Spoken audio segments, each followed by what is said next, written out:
Kome wrapped the divorce papers like a gift. He smiled as he handed them to his wife. He had no idea what was coming. Kome stood in the living room with a smile on his face. In his hands were two wrapped boxes.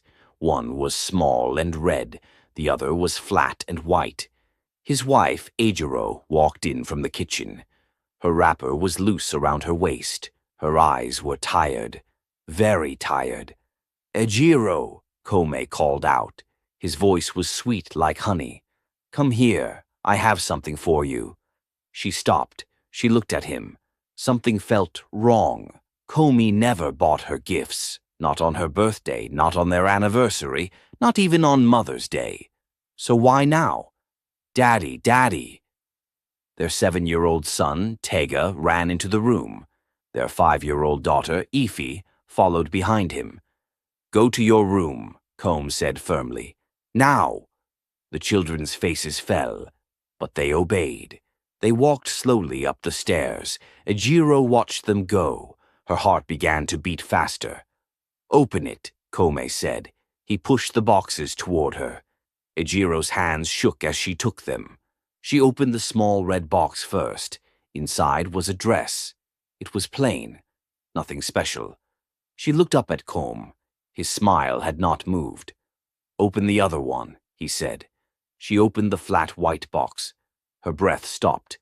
Inside were papers, legal papers. At the top, in bold letters, were the words, "Petition for divorce." The room became silent, so silent that Ajiro could hear her own heartbeat. Boom, boom, boom. She did not cry. She did not scream. She did not beg. She simply looked at Kome. And in that moment, something inside her broke. Not her heart, something deeper, something that had been holding her together for 8 years. "I see," she whispered. She folded the papers carefully. She placed them back in the box. Then she turned and walked up the stairs. Kome stood there, still smiling. He thought he had won. Ajiro thought of the sacrifices she had made for her little family. 3 weeks earlier, life had been different. Or maybe it had always been the same. Ajiro just had not broken yet. The alarm rang at 5 a.m. Ajiro's hand shot out and silenced it. Beside her, Kome turned over and continued sleeping. His snores filled the room. She sat up slowly. Her body ached. It always ached. She prayed quietly, then stood and went to the bathroom. By 5:30 a.m., she was in the kitchen. Their house in Port Harcourt was small but comfortable. 3 bedrooms, a living room that Kome said must always be clean, a kitchen that was hers alone. She boiled water for tea, fried eggs, made bread and sardines for the children. And by 6:15 a.m., she was waking Tega and Ify. "Mummy, 5 more minutes," Tega groaned. "You said that yesterday," Ajiro replied. She pulled the blanket off him gently. "Come on, baby. Bath time." She bathed them both, dressed them, combed If's hair into 2 puffs, packed their school bags, and checked their homework. By 7 a.m., they were eating breakfast. Kome was still in bed. "Mummy, can you help me with my spelling?" If asked. "After school, my love," Ajiro said. She glanced at the clock. Panic rose in her chest. "We are late." She grabbed the children's bags, grabbed her own handbag, and locked the door. The drive to their school was 30 minutes in Port Harcourt traffic. She dropped them off at 7:45 a.m. and kissed their foreheads. "Be good," she whispered. Then she drove straight to her office. She worked as an accountant at a small firm near Olu Obasanjo Road. She arrived at 8:20 a.m. Her boss frowned at her. "You are late again, Mrs. Kome." "I'm sorry, sir," she said quietly. She sat at her desk, worked through files and numbers until her eyes burned. At 1 p.m., she ate rice and stew from a small cooler she had packed that morning. At 5 p.m., her phone rang. It was the school. "Mrs. Kome, please come and pick up your children." Her heart sank. She had forgotten. She grabbed her bag and ran out. Her boss shouted after her, but she did not stop. She drove as fast as she could. She picked up Tega and Ify at 5:40 p.m. They were the last children waiting. "I'm so sorry, my loves," she said. Tears filled her eyes. "It's okay, Mummy," Tega said. He held her hand. When they got home, the house was a mess. Tega's toys were scattered everywhere. If's coloring books covered the floor. Kome was sitting on the couch. His phone was in his hand. His eyes were glued to the screen.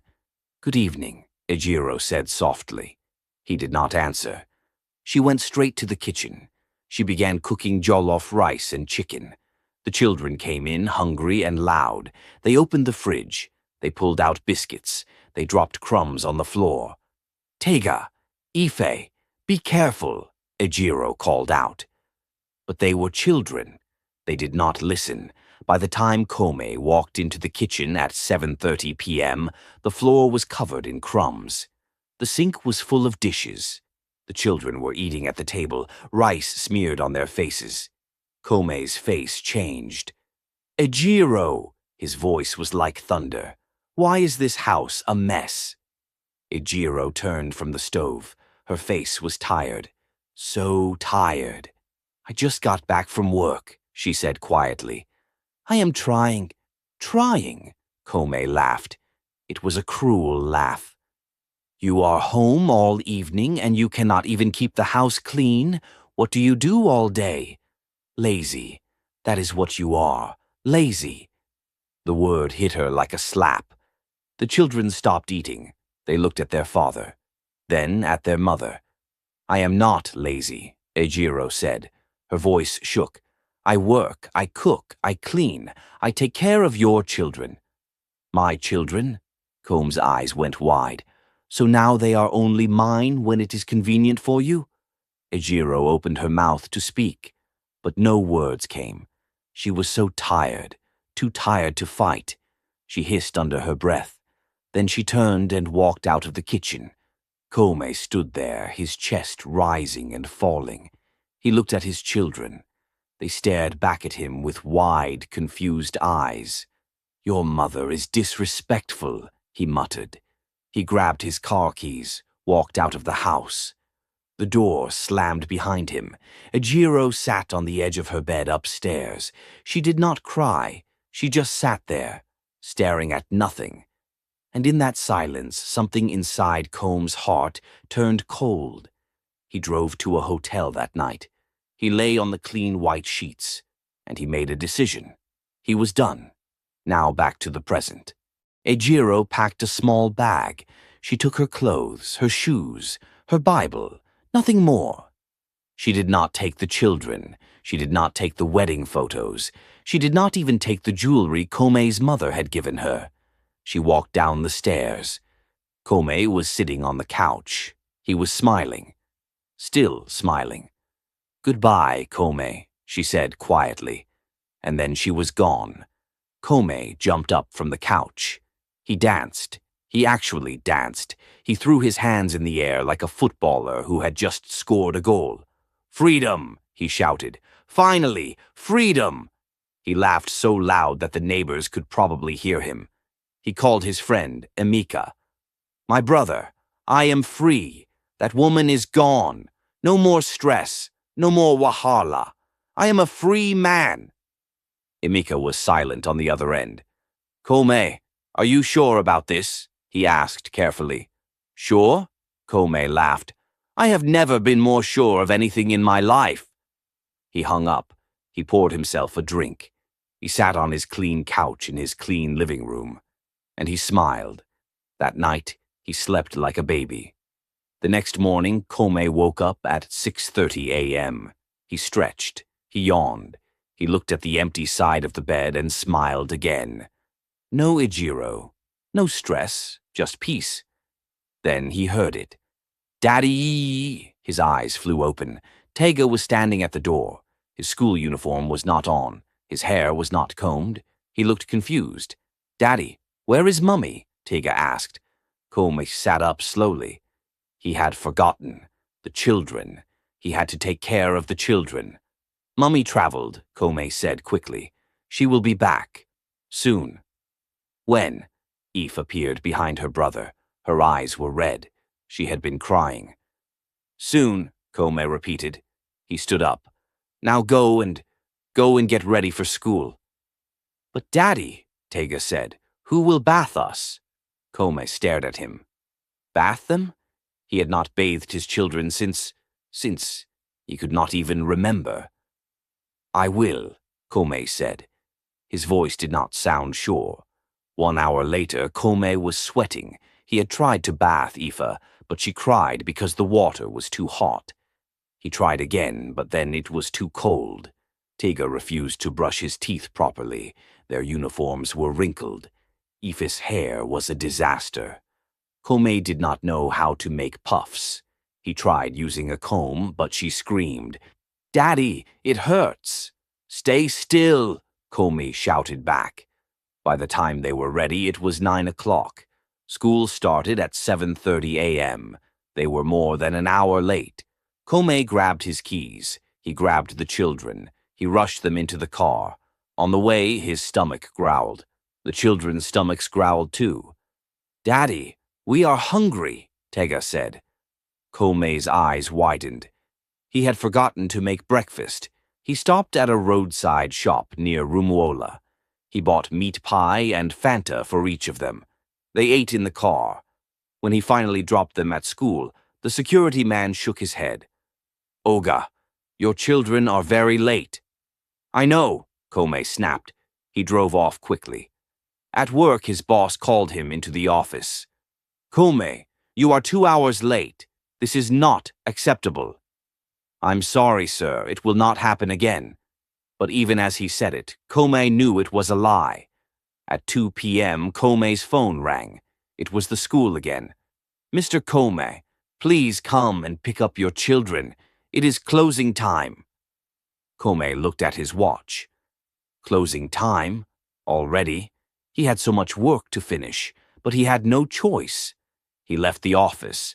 His boss gave him a look that said, You are walking on thin ice. He picked up Tega and Eve.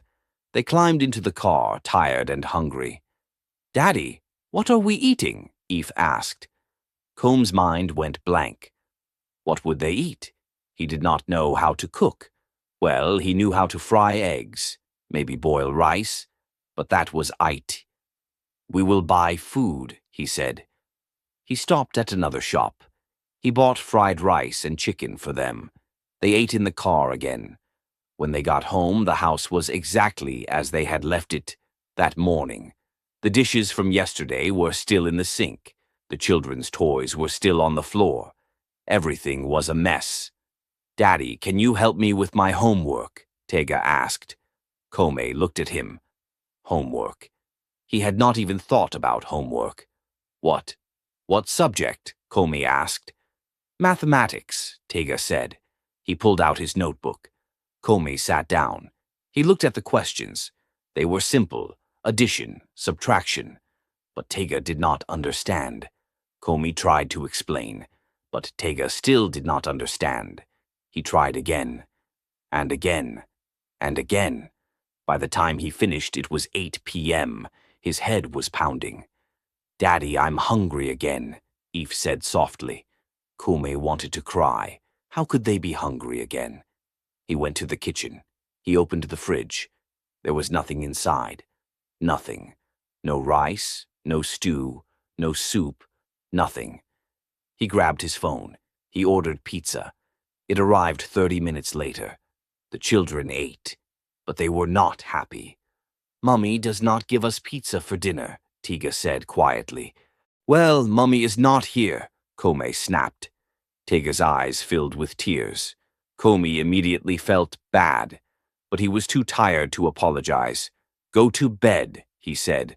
Both of you, now. The children walked upstairs slowly. Kome fell on the couch. His body was aching. His head was pounding again. His heart was empty.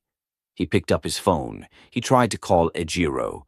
The number was switched off. He tried again. Still switched off. Panic began to rise in his chest. The next morning was worse.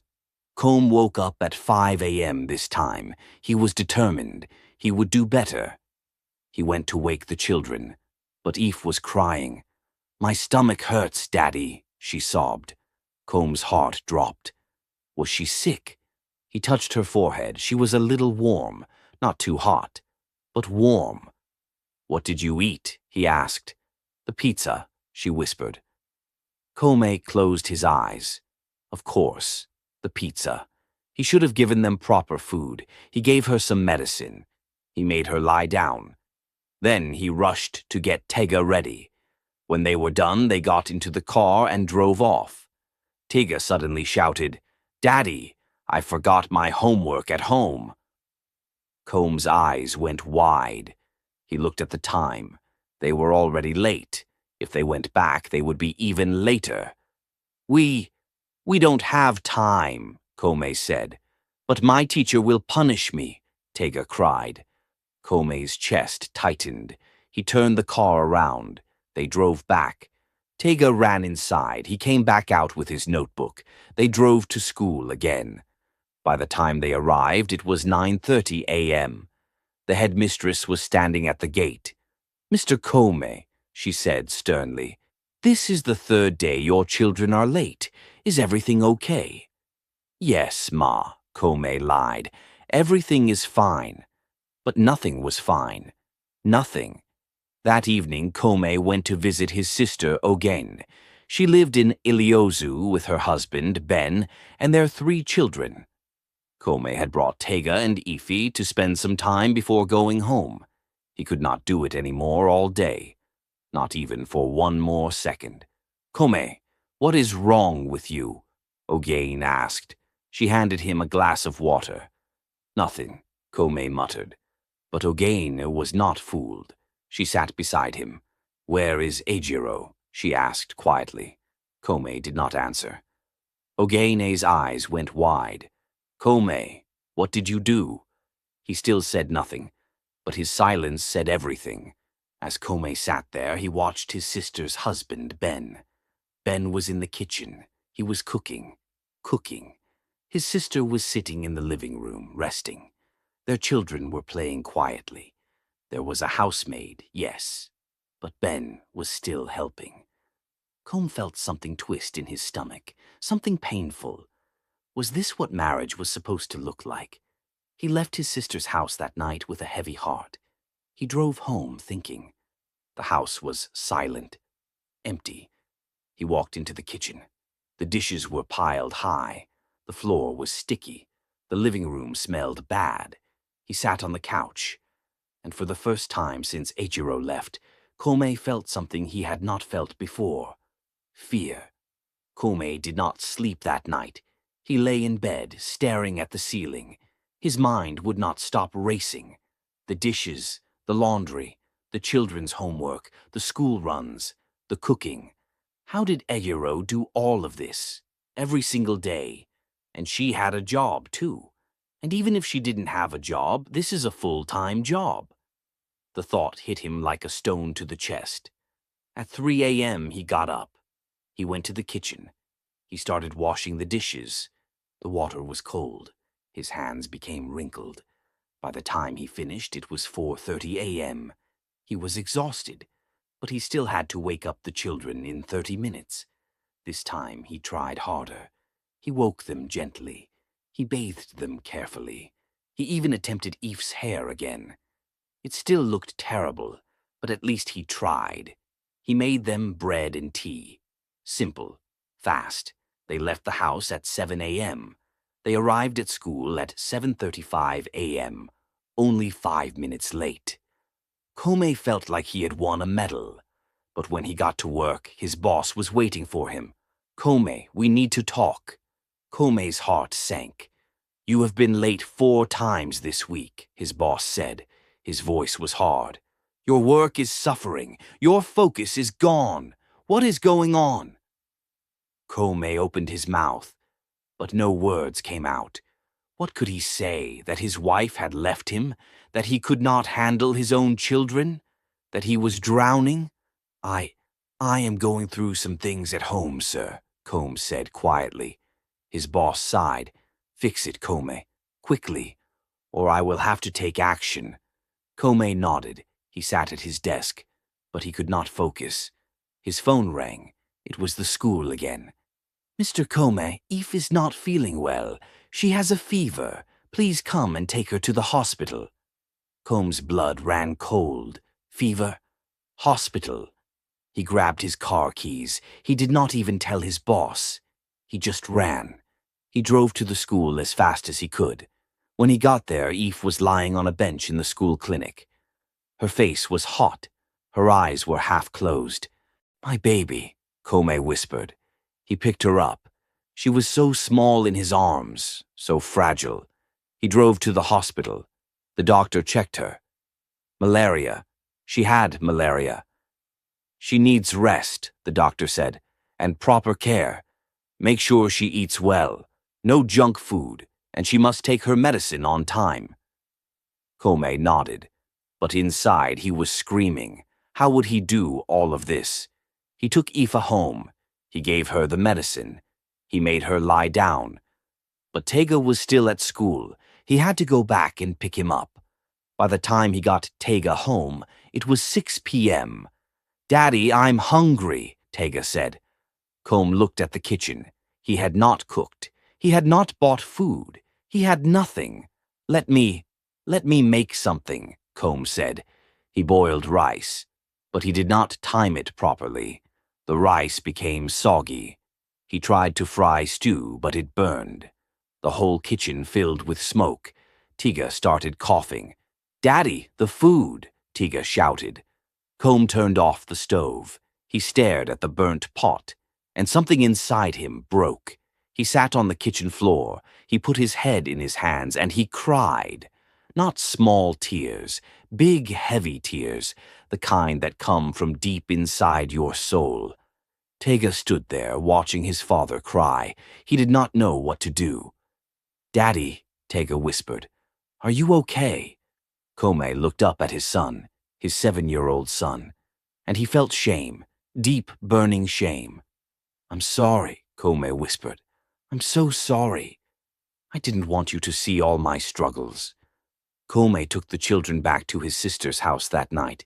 He could not do it anymore. He just could not. Ogeni opened the door. She took one look at Kome's face and knew. Come inside, she said gently. She took the children to the guest room. She fed them. She bathed them. She put them to bed. Then she came back to the living room where Kome was sitting. His face was in his hands. Talk to me, Ogeni said, and Kome broke. He told her everything. The divorce papers, Ajiro leaving, the chaos, the fear, the failure. I thought she did nothing all day, Kome said. His voice was shaking. I thought she was lazy, but she was doing everything, Ogane. And I called her lazy. Ogane was quiet for a long time. Kome, she said finally, do you know what you have done? You threw away a woman who carried your home on her back, a woman who sacrificed everything. And for what? Because the house was not clean enough? Kome said nothing. Because she was right. Where is she now? Ogane asked. I don't know, Kome said. Her phone is off. I have tried calling her family. They will not tell me anything. Good, Ogane said firmly. You do not deserve to know. Not yet. Kome looked at his sister. Her eyes were hard. You need to understand something, Kome, Ogane continued. Ajiro did not just cook and clean. She held your family together. She was the glue, and you broke her. The words cut Kome like a knife. Pray you don't lose her, she continued. Meanwhile, across the city, Ajiro sat in a small room. It was her cousin's house in Rumuokoro. She had been there since she left. Every day she went to work. Every night she came back to this small room, and every moment she thought about her children. She missed them. Oh, how she missed them. She missed Tega's laugh. She missed Eve's hugs. She missed reading to them at night. She missed everything, but she could not go back. Not yet. Not until Kome understood. Her phone rang. It was her mother. "Ajiro, please," her mother begged. "Come back home. Your children need you. Kome is suffering." "Mummy, I am not a slave. Beside, Kome wanted a divorce," Ajiro said quietly. Her voice was calm, but underneath there was steel. "I am a partner. If Kome cannot see that, then there is no marriage." "But the children have a father," Ajiro said. "Let him be a father." She hung up. Her hands were shaking, but she did not cry. She had cried enough. Now she was standing for her worth. Back at Ogine's house, Kome could not sleep. He got up at 2 a.m. He sat in the living room. Ben came down the stairs. He saw Kome sitting there. "Cannot sleep?" Ben asked. Kome shook his head. Ben sat beside him. For a while they said nothing. Then Ben spoke. "You know, Kome," Ben said, "when I married your sister, I thought providing money was enough. I worked hard. I gave her everything she needed. But one day she broke down. She told me she was tired of doing everything alone." Kome looked at him. "I was shocked," Ben continued. "I thought I was a good husband, but I was not. I was just a provider, not a partner." "What did you do?" Kome asked quietly. "I changed," Ben said simply. "I started helping with the children, with the house, with everything. And you know what? Our marriage became stronger. Our children became happier. And I became a better man." Kome felt tears fill his eyes again. "It is not too late, Kome," Ben said, "but you have to be willing to change. Truly change." The next morning, Kome made a decision. He called Ejiro's mother. He called her father. He called her brothers and sisters. He begged. He did not make excuses. He did not blame Ajiro. He simply said the truth. "I was wrong. I did not value her. I did not see her. But I see her now. Please, please tell her I am sorry." Ejiro's mother was silent for a long time. "I will tell her," she said finally. "But Kome, it is not up to me. It is up to her." Kome also called his lawyer. "I want to stop the divorce," Kome said. "Are you sure?" the lawyer asked. "Absolutely," Kome said. But days passed, and Ajiro did not call, did not come. The children stayed with Ogen. Kome went to work, but he was a shell of himself. His boss gave him a warning letter. He did not even care. All he could think about was Ajiro, her tired eyes, her quiet strength, her sacrifice. And finally, Kome understood. He had not just lost a wife. He had lost his home. Weeks had passed since Ajiro left, weeks that felt like 2 years. Kome had lost weight. His clothes hung loose on his body. His eyes had dark circles underneath them. At work, people whispered. At home, well, he had no home anymore. Just an empty house that echoed with silence. The children were still with Ogin. Kome visited them every day, but every time he saw them, his heart broke a little more. "Daddy, when is Mummy coming back?" Eve asked every single time, and every single time Kome had no answer. Then, on a Wednesday evening, Kome's phone rang. It was Ejiro's mother. "She wants to see you," her mother said. "Tomorrow, at our house, 4 p.m. Kome's heart stopped. Then it started beating fast. So fast. I will be there," he said. His voice was shaking. That night, Kome did not sleep at all. He lay in bed, staring at the ceiling. What would he say? What would she say? Would she even look at him? The next day, Kome arrived at Ejiro's family house in Elelenwo at 3:45 p.m. He was early. He could not help it. His hands were sweating. His heart was pounding. Ejiro's father opened the door. He did not smile. He did not shake Kome's hand. He simply stepped aside. "Come in," he said coldly. Kome walked into the living room. Ajiro's mother was sitting on the couch. Her brothers were there too. And then there was Ajiro. She sat in the corner, her hands folded in her lap. She was wearing a simple blue dress. Her hair was packed back. Her face was calm. Too calm. Kome's throat went dry. "Sit down, Kome," Ajiro's father said. Kome sat. The room was so quiet you could hear a pin drop. "You called this meeting," Ajiro's father continued. "You said you wanted to talk, so talk." Kome looked at Ajiro, but she was not looking at him. She was looking at the floor. Kome's voice cracked. He cleared his throat. "I was wrong." The words hung in the air. "I did not see you, Ajiro," Kome continued. His voice was shaking. "I did not see how much you did, how much you sacrificed. I thought because I brought money into the house, that was enough. But it was not. It was never enough." Ajiro still did not look at him. "I called you lazy," Kome said. Tears filled his eyes. "But you were the strongest person in that house. You worked, you cooked, you cleaned, you raised our children. You did everything. And I did nothing." One of Ichiro's brothers shifted in his seat, but no one spoke. "These past few weeks," Kome said, "I have failed. I could not do even half of what you did. I burned food. I forgot homework. I was late to school every day. Our daughter got sick because I did not take care of her properly. I failed." Now Ajiro looked up.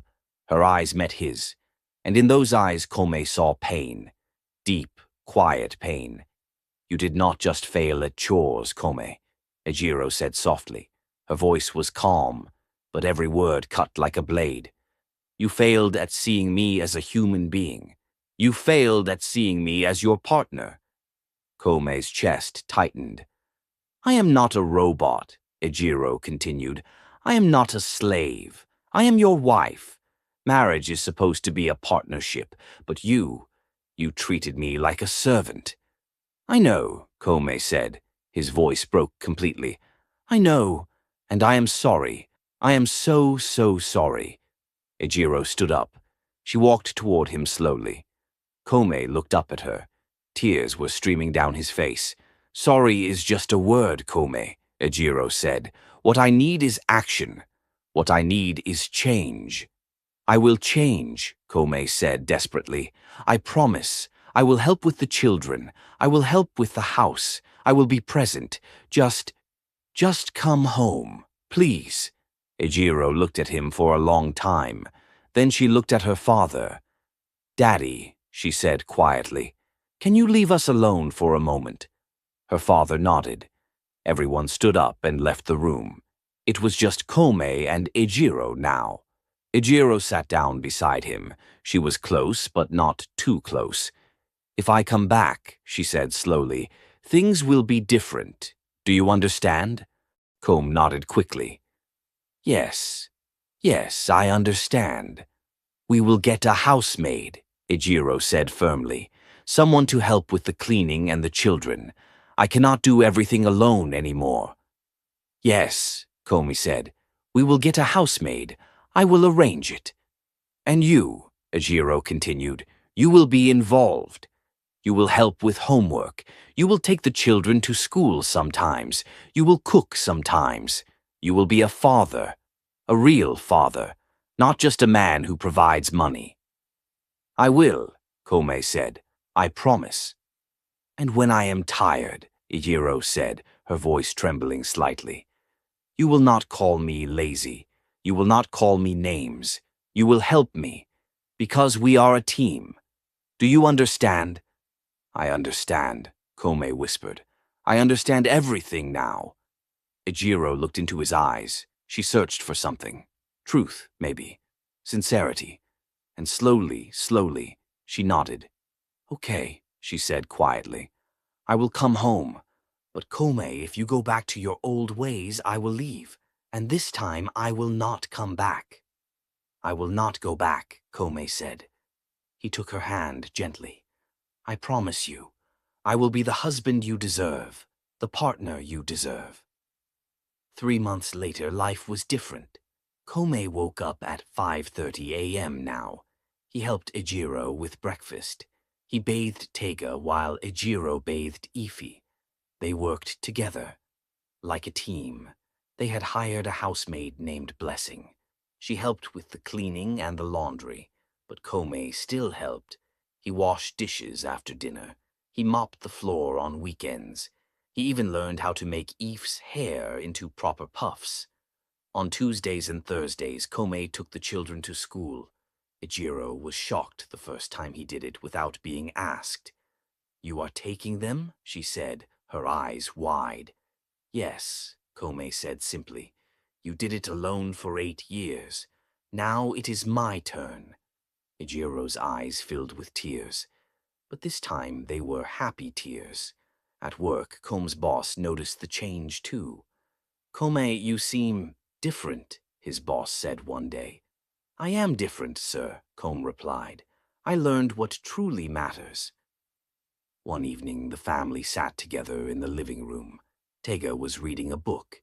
Ife was coloring. Ajiro was resting on the couch, and Kome was helping Blessing fold the laundry. Ajiro watched him. This man who had once thought housework was beneath him. This man who had called her lazy. This man who had given her divorce papers as a gift. He had changed, truly changed. Kome, Ajiro said softly. He looked up. Yes? Thank you, she said, for finally seeing me. Thank you for doing this for our family. Kome put down the clothes. He walked over to her. He sat beside her and took her hand. No, he said quietly. Thank you for not giving up on us, for teaching me what partnership truly means, for being strong enough to walk away when I did not value you. You are a superhuman. Tega looked up from his book. Daddy, why are you and Mummy crying? Kome laughed. He wiped his eyes. These are happy tears, son. Very happy tears. Eve climbed onto the couch between them. I am happy Mummy is home, she said. Me too, Tega said. Me too, Kome whispered. Me too. Now hear this. We all carry invisible weight. The mother who works, then comes home to a second shift. The father who provides but forgets to be present. The partner who sacrifices in silence, hoping to be seen. Marriage should not be a burden carried alone. It should be a load shared between two people who love each other enough to say, let me help you, let me see you, let me walk with you. Do not let pride, tradition, or assumptions blind you to the person standing beside you. They are not asking for perfection, just partnership. And that begins with opening your eyes to acknowledge them. Can we all just find a balance? Thank you for watching. Please support me by liking, sharing, and subscribing. See you in the next one.